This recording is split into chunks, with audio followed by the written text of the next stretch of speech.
Hello guys, welcome to political science class. In today's class we are going to see the second part of the recent developments in politics in India. So this is the last chapter in politics in India since independence. Okay, the chapter, the book is going to end here, and after this we are going to see the next book, which is about the contemporary world politics. Okay, in today's class we are going to see the second part. What is that second part? In the last chapter, in the last class, we have seen about the different governments which came. Okay, so this is the thing, like VP Singh was there, you had Chandra Singh Azad, you have PV Narasimha Rao, and then AP Vajpayee was there, and then HD Devagowda, AP Vajpayee again, and Manmohan Singh Sarkar was there for 10 years, and then uske baad Narendra Modi. Okay, so in today's class we are going to see about the political rise of other backward classes. Okay तो political side other backward classes का race कैसा होता है.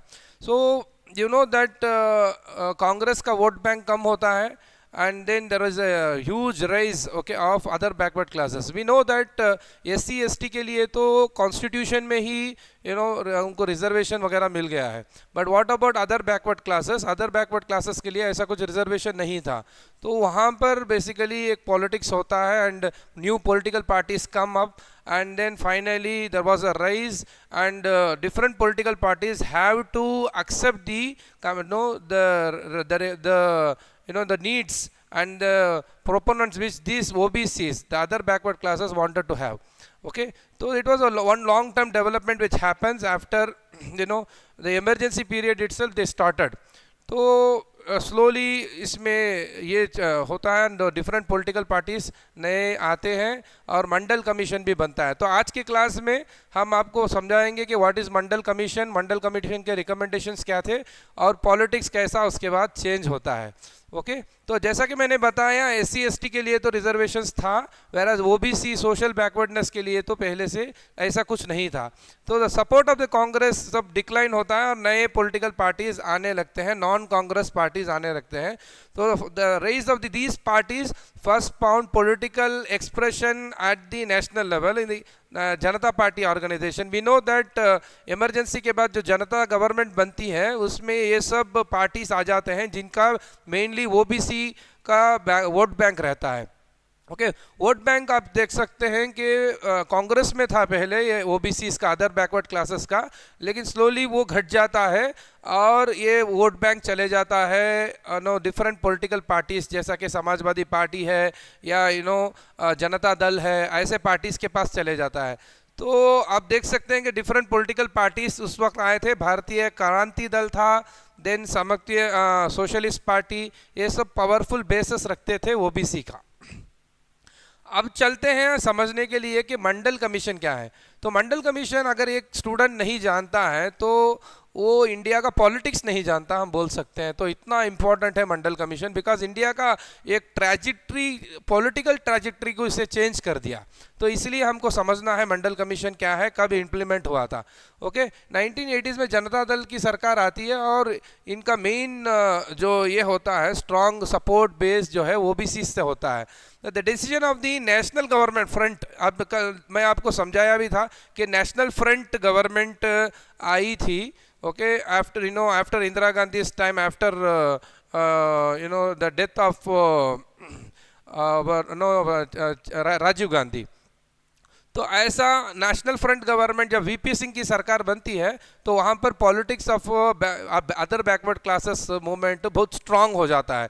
Okay लेकिन इससे पहले ही commission बनाई गई. ओके जब जनता गवर्नमेंट की सरकार रहती है, जनता गवर्नमेंट बनती है, जनता पार्टी गवर्नमेंट, उसी वक्त पे मंडल कमीशन का ये हो जाता है, लेकिन इम्प्लीमेंटेशन बाद में होता है VP सिंह के वक्त पे. Okay there was a national debate happening, क्यों देना चाहिए या नहीं देना चाहिए आरक्षण, OBCs को देना चाहिए या नहीं देना चाहिए, एंड फाइनली वहाँ पर आरक्षण दिया जाता है एजुकेशन में और एम्प्लॉयमेंट में वगैरह. तो यहाँ पर बहुत सारे पार्टीज भी आते हैं इस वक्त में जो अदर बैकवर्ड क्लासेस के वोट बैंक पे चलते हैं. ओके सो यहाँ पर आप देख सकते हैं कि OBCs के लिए दिया गया एडिक्वेट रिप्रेजेंटेशन, और ये था मंडल कमीशन का रिकमेंडेशन जिसे सरकार ने इम्प्लीमेंट किया.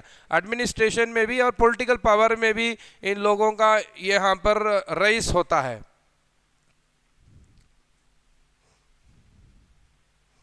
मंडल कमीशंस को अगर हम ब्रीफ में देखें तो पहली चीज़ है कि रिजर्वेशन वहाँ पर दिया जाता है।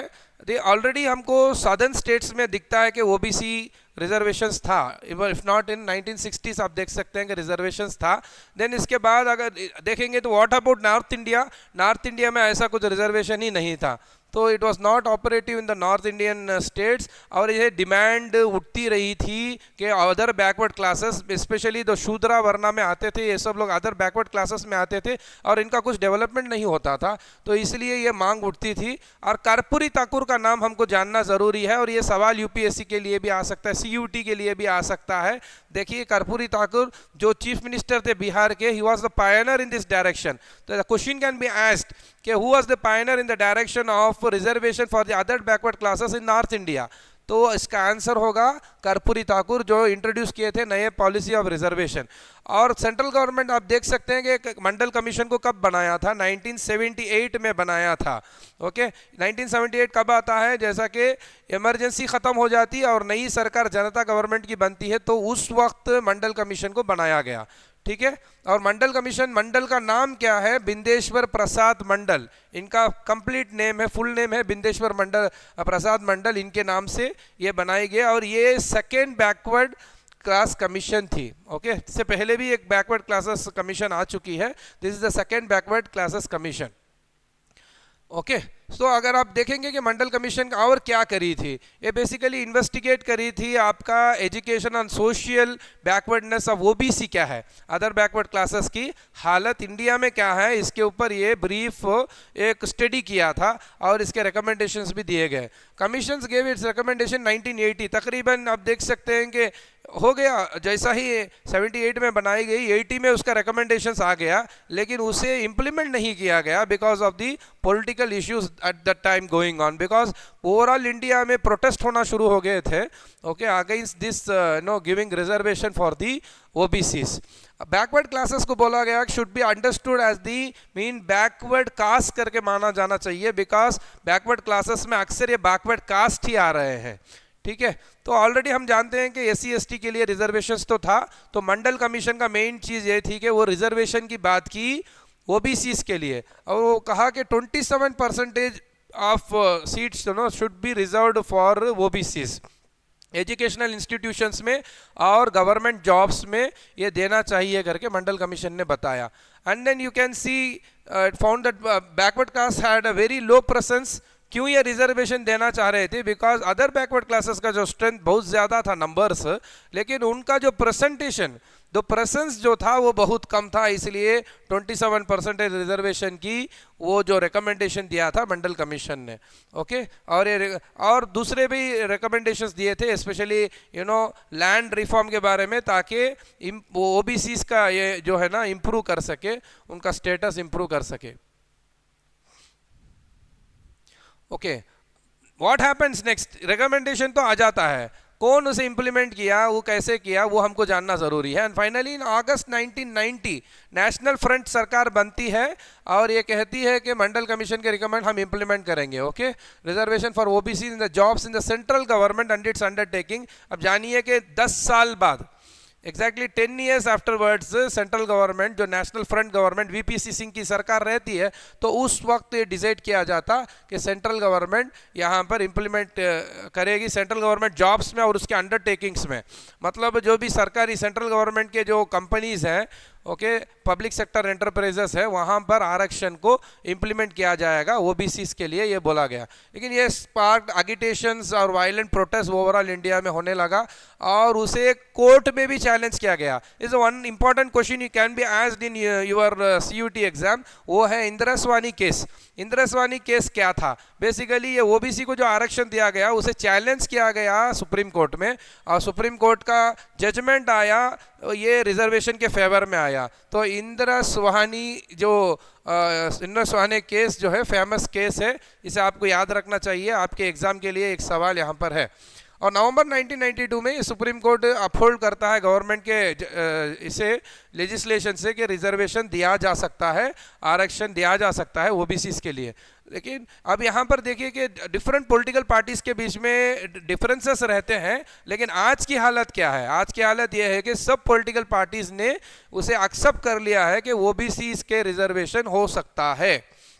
ओके, तो ये है आज के पॉलिटिक्स में एक बड़ा चेंज, जो 1970s 80s में नहीं था कि ओबीसी को रिजर्वेशन के रिलेटेड बहुत सारे पॉलिटिकल पार्टीज के अलग अलग विचारधारा थे। आज वो चेंज हो चुके हैं, आज सब लोग ओबीसी के रिजर्वेशन के फेवर में है। इसका एक बड़ा ये रीज़न ये है कि सब लोगों को ओबीसी का वोट्स चाहिए और कोई पॉलिटिकल पार्टी ओबीसी के रिजर्वेशन के आरक्षण के खिलाफ बात करना नहीं चाहती। अगर करेगी तो उसका वोट बैंक गिर जाएगा। अब हम देखते हैं कि कौन थे ये बीपी मंडल। मंडल देखिए 1918 से 1982 के बीच में थे, और ये was the MP from Bihar in 1967 से 1970 एंड अगेन 1977 से 1979। और ये सेकेंड बैकवर्ड क्लासेस कमीशन को चेयर किए थे और रिकमेंडेशन दिए थे कि इसको रिजर्वेशन चाहिए। ए सोशलिस्ट लीडर फ्रॉम बिहार। तो मंडल कहाँ से थे? वो बिहार से थे, और वो चीफ मिनिस्टर ऑफ बिहार भी थे for 1.5 months। Okay, he was not a bureaucrat type. Okay, Mandal commission जो है, he was a politician from Bihar. ठीक है, तो ये चीज़ आपको याद रखना है। वो इवन चीफ मिनिस्टर भी रह चुके हैं एक स्टेट के, और ये जनता पार्टी को फॉर्म करते हैं ना, ज्वाइन करते हैं 1977 में। ये है मंडल, बीपी मंडल। अब चलते हैं हम नेक्स्ट स्लाइड में कि व्हाट आर द पॉलिटिकल फॉलोआउट्स। अच्छा, जब मंडल कमीशन का रिकमेंडेशंस वगैरह आ जाता है तो वो जब बनाया जाता है उसके बाद ये हो जाता है, रिकमेंडेशंस आ जाते हैं, तो क्या हुआ इंडिया में? बड़ा चेंज क्या हुआ? The rise of the political organisations of the Dalits. तो ओबीसी की मांग मानी गई, तो उसके बाद क्या होता है? आप देख सकते हैं कि एक बड़ा एक चेंज ये होता है कि दलितों के बीच में भी एक चेंज आता है। It is not for reservation, क्योंकि रिजर्वेशन ऑलरेडी दलितों में था। अब क्या है कि पॉलिटिकल रेस होता है कि पॉलिटिशियंस दलितों के लिए पॉलिटिकल पार्टीज बनने जाती, जैसा कि जनता पार्टी में मेनली ओबीसी का वोट्स था। अब यहाँ पर दलित पॉलिटिकल पार्टीज रेस में आने लगते हैं, जिनको सपोर्ट मिलता है ओके दलितों का।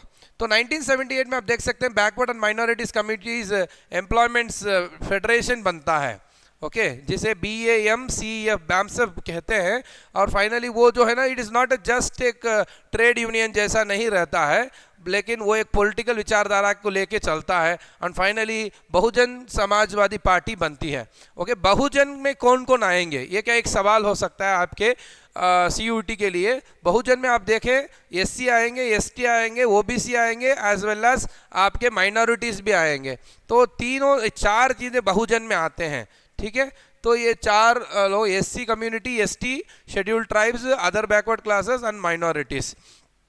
तो ये बहुजन समाजवादी पार्टी बनती है। इससे पहले दलित शोषित समाज संघर्ष समिति करके थी, इसके बाद बहुजन समाजवादी पार्टी कांशीराम के अंडर में आती है। इसका हम देखेंगे कि कांशीराम कैसा बहुजन समाजवादी पार्टी को बिल्ड किया, ये अगले स्लाइड में हम देखेंगे। तो BSP बेसिकली एक स्मॉल पॉलिटिकल पार्टी बनती है एक दलित वोट के बेसिस में। ओके, और उत्तर प्रदेश में बनती है।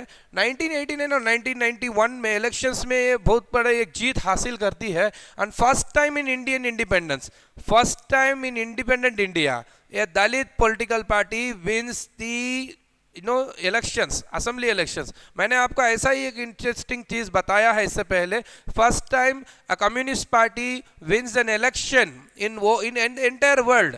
कहाँ पर था वो था केरला में। तो केरला में पहली मर्तबा एक कम्युनिस्ट पार्टी दुनिया भर में अगर देखेंगे इलेक्शंस के जरिए सरकार बनाई थी केरला में। तो ऐसा ही एक इंटरेस्टिंग सवाल है कि दलित पॉलिटिकल पार्टी कहाँ पर सरकार बनाई थी? तो इसका आंसर है उत्तर प्रदेश में। हम जानते हैं कि डिफरेंट स्टेट्स में दलित वोट रहता है, लेकिन ये पहली मर्तबा हुआ था उत्तर प्रदेश में कि एक दलित वोट बैंक के बेसिस पे बनाई गई ये एक पॉलिटिकल पार्टी बहुजन समाजवादी पार्टी सरकार बनाती है। चलेंगे BSP अंडर कांशीराम। जैसा कि मैं ऑलरेडी आपको बोल चुका हूं कि बहुजन समाजवादी पार्टी में कौन कौन आता है, और majority of the population okay यही लोग रहते थे, SC, ST, OBC और माइनॉरिटीज का सपोर्ट के साथ।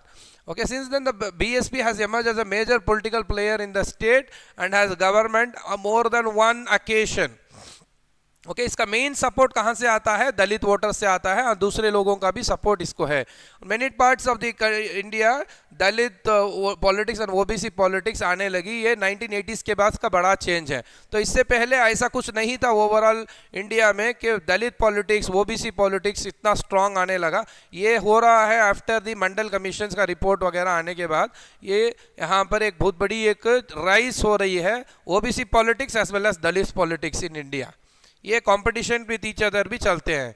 कांशीराम को देखेंगे, कांशीराम इन्हीं के जरिए ये बहुजन समाजवादी पार्टी बनाई गई। तो ये कौन थे, ये Bahujan empowerment and founder of Bahujan Samajwadi Party. वो सरकारी नौकरी में थे, सेंट्रल सरकारी नौकरी में थे और उसे छोड़ दिया और पॉलिटिकल पार्टी इन्होंने बनाई। और ये फाउंडर ऑफ बैंसअप भी है, जैसा कि मैंने वो फेडरेशन का नाम बताया, और DS4 करके और एक ऑर्गेनाइजेशन बनाते हैं और फाइनली बहुजन समाजवादी पार्टी बनाते हैं 1984 में। और ये एक पॉलिटिकल स्ट्रैटेजिस्ट भी थे, देखिए हमारे कांशीराम है, और he regarded political power as a master key to attaining social equality. तो सोशल इक्वालिटी को पाने के लिए हमको क्या चाहिए, पॉलिटिकल पावर चाहिए। ये था कांशीराम की विचारधारा। एक सवाल भी आ सकता है, who was the leader who thought political power as the master key to attain social equality? It was none other than Kanshiram. तो ये क्रेडिट इनको दिया जाता है कि Dalit resurgence in North India, specially North Indian states में दलित का जो रिजर्वेशन ये हुआ, रिसर्जेंस हुआ, रेस हुआ, उसका क्रेडिट जाता है कांशीराम को। अब देखेंगे इसके बाद क्या हुआ, व्हाट हैपेंड नेक्स्ट। जब ओबीसी और दलित पॉलिटिक्स आने लगा तो इंडिया में दूसरे प्रॉब्लम्स क्या आने लगे। ये आखिरी पार्ट है इस लेसन का, इसके साथ हमारा ये चैप्टर कंप्लीट हो जाएगा। वो हो रहा है कम्युनलिज्म, सेकुलरिज्म और डेमोक्रेसी का ये एक बड़ा एक्सचेंज। सी कम्युनलिज्म यहाँ पर आने लगा। आप जानते हैं कि जनसंघ जो भारतीय जनता पार्टी बनती है, जनसंघ के बारे में ऑलरेडी हम जान चुके हैं कि उसको 1-2 सीट ऐसे मिलती थी 1950-60s में। अब जनसंघ नहीं रही भारतीय जनसंघ, उसके जगह पे भारतीय जनता पार्टी 1980 में बनाई गई। ओके 1980 में बनाई जाती है, आज वो पावर में है। हम जानते हैं 2014 से लेके 2025 आ गया, बीजेपी इज इन पावर। कब बनाई गई थी बीजेपी? 1980 में बनाई गई थी। ठीक है, पहले बीजेपी ने अपना विचारधारा को ये बोला कि हम गांधीयन सोशलिज्म को फॉलो करेंगे विद कल्चरल नेशनलिज्म, लेकिन इनको इतना ज़्यादा उसमें सक्सेस नहीं मिला political party. Then finally they started speaking about Hindutva. उनका बैकग्राउंड आपको पता है कि हिंदू महासभा RSS का बैकग्राउंड है, तो हिंदू महासभा की बात, हिंदुत्व की बात ये करने लगे। तो उसके बाद देखा गया कि भारतीय जनता पार्टी को वोट मिला। तो उससे पहले जब वो गांधीयन से सोशलिज्म और कल्चरल नेशनलिज्म की बात की तो उतना ज़्यादा उनको इलेक्शंस में नहीं मिला वोट। अब देखते हैं कि 1984 में इवन आफ्टर इंदिरा गांधी तो कांग्रेस ही जीत के आई और भारतीय जनता पार्टी को ऐसा कुछ उसमें सीट्स भी नहीं मिले थे। लेकिन जब वो नेशनलिज्म की बात की, हिंदुत्व की बात की, तो उसके बाद उनको सीट्स मिलने लगे। हिंदुत्व का ये कौन पॉपुलराइज किया? वो किया था विनायक दामोदरदास सावरकर ने, जो फादरलैंड, पितृभूमि और होली लैंड, पुण्य भूमि की बात करते हैं। ठीक है, वो ये कहते हैं कि कौन असल हिंदी इंडियन हो सकता है जिसको भारत पुण्य भूमि भी हो, पितृभूमि हो। ओके, तो दोनों भी उसका फादरलैंड और होली लैंड किसका अगर इंडिया है तो वही इंडियन, असल में इंडियन हो सकता है करके वो बताते थे। तो ये बेसिकली ये हिंदुत्व की विचारधारा है। और 2 डेवलपमेंट होते हैं उस वक्त में जो बीजेपी के पॉलिटिकल राइज के लिए वो यूजफुल हो जाती है। नंबर 1 है शाहबानो केस और नंबर 2 है अयोध्या का इशू। शाहबानो केस में क्या होता है, एक 62 ईयर ओल्ड मुस्लिम लेडी शाहबानो जाती हैं, उनका डाइवोर्स हो जाता है तो सुप्रीम कोर्ट में जाती है और एलिमोनी के लिए पूछते हैं और उनको बोला जाता है कि she has to be paid. Okay, लेकिन मुस्लिम ऑर्गेनाइजेशंस उसके खिलाफ प्रोटेस्ट करते हैं। और तो सरकार क्या करती है, राजीव गांधी की सरकार एक नया लेजिस्लेशन लाती है और वो जो सुप्रीम कोर्ट का जजमेंट था उसे हटा देती। तो भाजपा क्या करती है, ये केस का ये जो अब कानून आने के बाद को अपीसमेंट ऑफ द माइनॉरिटीज करके कांग्रेस को वोट बैंक के लिए ये सब कर रही है करके कांग्रेस के खिलाफ बात करना शुरू कर देती है। और ये भी क्या हुआ कि बीजेपी के रईस के लिए एक बड़ा रीज़न है।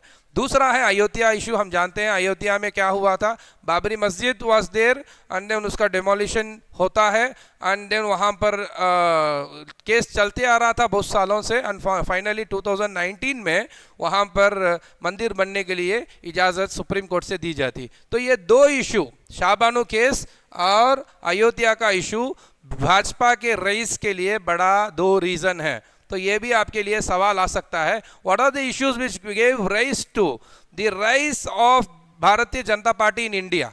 ओके, तो दो इश्यूज आप याद रख लीजिए, शाहबानो केस और अयोध्या का इशू।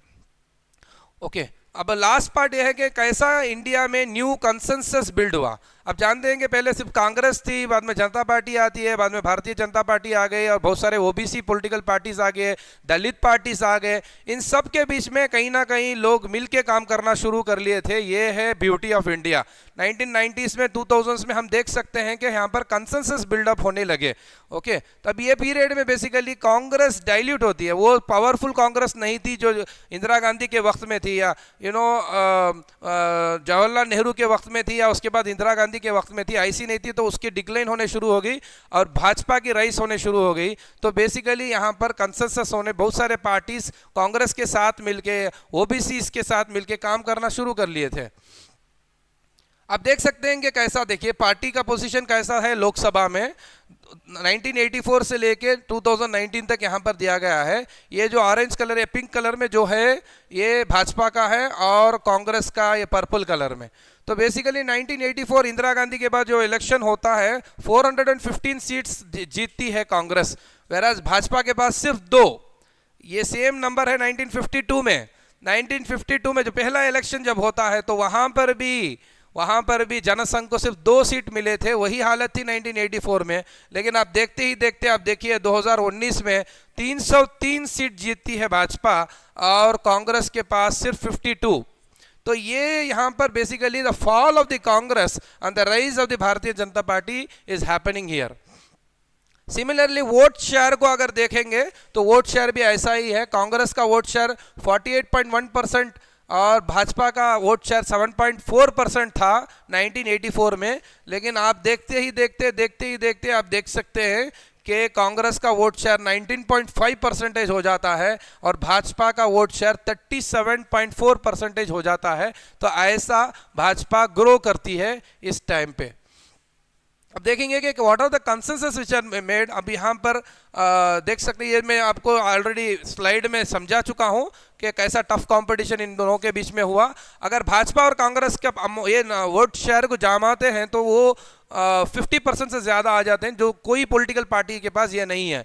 तो इससे ये मालूम होता है कि अगर सरकार कल बनना है तो उसमें एक बीजेपी एक रहेगी या नहीं तो कांग्रेस रहना ही चाहिए, उसके साथ दूसरे पार्टीज मिलके सरकार बना सकते हैं, वही ज़्यादा प्रोबेबिलिटी दिखती है। लोकसभा का जनरल इलेक्शन अब देखेंगे 2004 से 19 तक का। तो यहाँ पर पहले 2004 में सरकार बनती है, मनमोहन सिंह की सरकार लेफ्ट फ्रंट के साथ सपोर्ट में बनती है। और 2008 में यह होता है कि लेफ्ट फ्रंट ये कम्युनिस्ट पार्टी से विड्रॉ करते हैं अपने सपोर्ट को, but still government was there और दूसरे पॉलिटिकल पार्टीज के साथ सपोर्ट में रहती है। वो क्या वजह था जिसके लिए लेफ्ट पार्टीज ने अपना सपोर्ट को हटा लिया था? वो था इंडो यूएस न्यूक्लियर डील। ये एक सवाल आपके लिए आ सकता है कि इसका आंसर आपको पता होना चाहिए कि क्या वजह थी कि लेफ्ट पार्टीज ने यूपीए सरकार, पहली सरकार से सपोर्ट हटा लिया था, और वो है Indo US nuclear deal. 15th Lok Sabha फिर भी आता है 2009 में, तो अगेन उसमें भी सरकार बनाती है, यूपीए सरकार ही बनती है। और इस बार आप देख सकते हैं कि तकरीबन 50 सीट जीतती है एक्स्ट्रा कांग्रेस। 145 रहती है 2004 में, अब 206 अपने नंबर्स बढ़ाती है कांग्रेस। लेकिन इसके बाद एक बहुत बड़ा चेंज आता है, वो है 2014 में, जब नरेंद्र मोदी की लीडरशिप में भाजपा की सरकार आती है। आप देख सकते हैं कि भाजपा 282 सीट्स जीतती है on its own, and after 30 years a single party has made a government. अब जानते हैं कि इंडिया में अगर सरकार बनाना है तो 272 प्लस जीतना है, और भाजपा के पास सिर्फ 282 ऑन इट्स ओन रहती है और एनडीए सरकार बनती है। So this was the change in 2014। और 2019 में 303 सीट के साथ भाजपा सरकार फिर से बनाती है, और कोएलिशन पॉलिटिक्स आज भी रिलेवेंट है। ये दोनों पॉलिटिकल पार्टीज हैं, कांग्रेस और भाजपा, लेकिन without the coalition parties they can not make a government. And lastly will come to the consensus कौन से चीज़ों में बनाई थी, और ये लास्ट स्लाइड है हमारे क्लास का. नंबर 1 है न्यू इकोनॉमिक पॉलिसीज में हमने कंसेंसस बनाया. राइट विंग लेफ्ट विंग सब पार्टीज यहाँ पर है, लेकिन ओके इनके साथ में एक न्यू इकोनॉमिक पॉलिसी बनती है जिसका यहाँ पर सपोर्ट होता है. और दूसरा देख सकते हैं कि बैकवर्ड कास्ट के क्लासेस का जो क्लाइम्स को एक्सेप्ट किया, एक बड़ा कंसेंसस है, because right wing parties were not in favour of giving reservation to the the OBCs, but वो भी एक्सेप्ट हुआ. आज सब पार्टीज, भाजपा हो या शिवसेना हो, राइट विंग कोई भी पॉलिटिकल पार्टी ओबीसी के रिजर्वेशन के खिलाफ नहीं बात करती. ये कंसेंसस हमको इंडिया के इसमें दिखता है पॉलिटिक्स में. और role of state level parties, ये भी एक कंसेंसस बड़ा है. आज कोई नेशनल पार्टी स्टेट पार्टी करके कोई स्टेट पार्टी को कमतर नहीं समझता, बिकॉज आज जरूरी है, स्टेट पार्टीज के बिना आप नए नेशनल लेवल में एक गवर्नमेंट ही फॉर्म नहीं कर सकते. तो acceptance of the role of state political parties, पहले इंदिरा गांधी के वक्त में आप जानते हैं तो उस वक्त स्टेट पॉलिटिकल पार्टीज को उतना ज्यादा इंपॉर्टेंस नहीं था, लेकिन आज के जमाने में इवन नरेंद्र मोदी जैसे पावरफुल लीडर के साथ भाजपा एक सरकार बनाती है, फिर भी स्टेट पॉलिटिकल पार्टीज की इंपॉर्टेंस आज के सरकार में, आज के पॉलिटिक्स में है.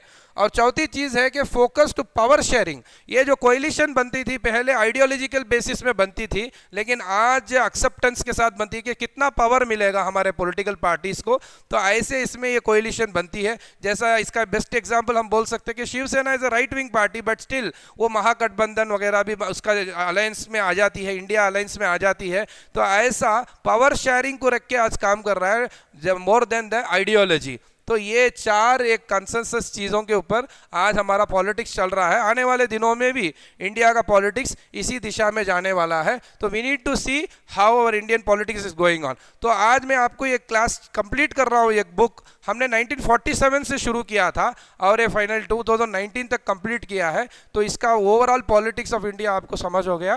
तो आने वाले दिनों में ये पॉलिटिक्स ये 4 चीज़ों के ऊपर ही डिपेंड होने वाली है. Thank you very much. और आप CUT एग्ज़ाम के लिए प्रिपेयर कीजिए और हमारे नोट्स वगैरह आप फॉलो कीजिए. Thank you.